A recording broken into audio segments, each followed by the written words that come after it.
Hello, my name is Marshall Ross, and this is my week 7 PromineoTech front-end assignment around JavaScript. And this week we're just going to be solving some problems here. So first we're going to create an array called ages that contains some values. That's going to look like this. We're just declaring a new variable called ages setting it equal to an array by using the square brackets and passing through the values.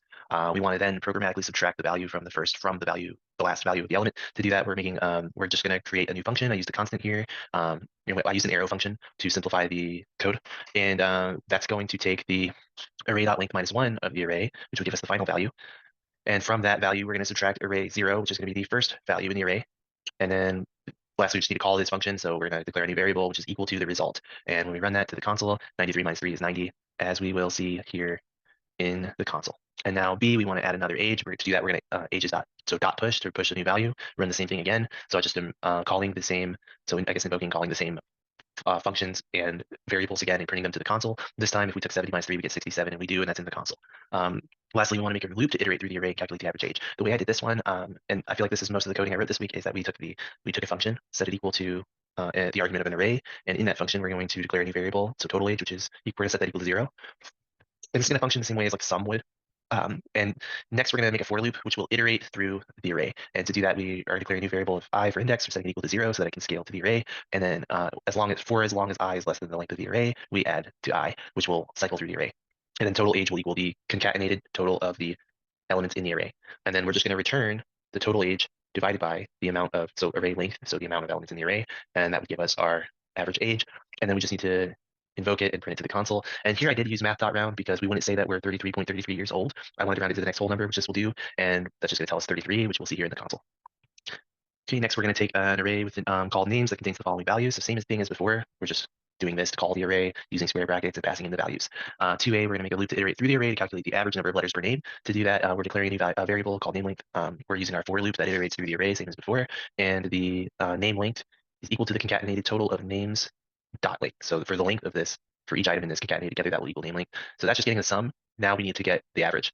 To get the average, we are making a new function. It's taking the average names name length, so that's this function, which is the name length sum divided by names, the array, dot length. So I know it's confusing because they're almost the same thing, but when we run that into the console, we are going to get this. So we are going to get the concatenated, so the average number of the average length of each name. In this case, it's 3.83. Okay, and now next we want to use a loop to iterate through the array again with all the names concatenated together, separated by spaces. To do that, this time I made it, I used the name, so dot sort to sort the values in the array so they would be alphabetical. I'm creating a new variable called namelist, which is equal to blank string. And then we've got our iteration for loop applied to these variables concatenated. And when we run through that, and as long as I is less than the final, so as long as it's not at the final entry in the array yet, we will add a space to each value. And that will look like such. And then that's after we log it to the console. And then next we want to know, how do we get the last element in the array? We did do that earlier. Way up here, we use this, which is we took an array. So array.length minus 1, what this does, array.length would take us to the end of the array. So everything in the array minus 1 would be from the end. The minus 1 would put us back in the array at the final value. So that's array. That's to get the last value in the array. To get the first value in the array, the first element is 0 because the array is equal to 0. It starts at 0, so 0 would be the first element in the array. In this example, it would have been 3 and so on. Number 5, we are going to be creating a new array called name lengths. We're going to write a loop to iterate over the first name length array and the previous array, and then we're going to add the length of each name to the name lengths array. To do that, we created our array. We set it to blank at first. We're going to create a for loop that iterates through. So while I is less than the array names dot length, we're going to add to I so that we iterate through, and then we want to push to name lengths the names of the values into the array names dot length to get the length of each string in the array. And when we do that, we can see here the length of each string in the array. They are still sorted because I did sort on the first one. Now, next we want to iterate over the name lengths array and calculate the sum of all the elements in that array. So to do that, I created a new variable called combine name length. I used our concatenation syntax, so our iteration and in a for loop, same as before, and we just concatenated that. So the combined name length is equal to the amounts in this array concatenated. And then we just log that to the console, and in this case, it's 23. Next, we're going to make a function that combines two parameters, word and end, so word by the number of times. And it's just going to be together, no spaces. To do that, when I created a function, we're going to pass the arguments into it, which are the declared variables that we were asked to use. We're declaring a variable called reps, which is going to be just a blank string. We run our concatenation, our iteration to iterate through as long as I is less than n. That's the major change to this one. And reps will equal the concatenated word after running this. And whenever we return that to the console, we're going to set word equal to haha and n equal to 10 times. So we're going now call the function and set that equal to the result is a new variable. And now we have ha ha ha ha after we run this 10 times. Next, we want to create a function that combines two parameters of first and last name and returns a full name. It's separated by a space. So this time I took the new function, the arguments. We're going to set a new variable full name equal to first name plus space plus last name. And then we're going to console.log the result. In this case, we've got first name Charlie, last name Brown. So it's going to be Charlie Brown with a space in the middle.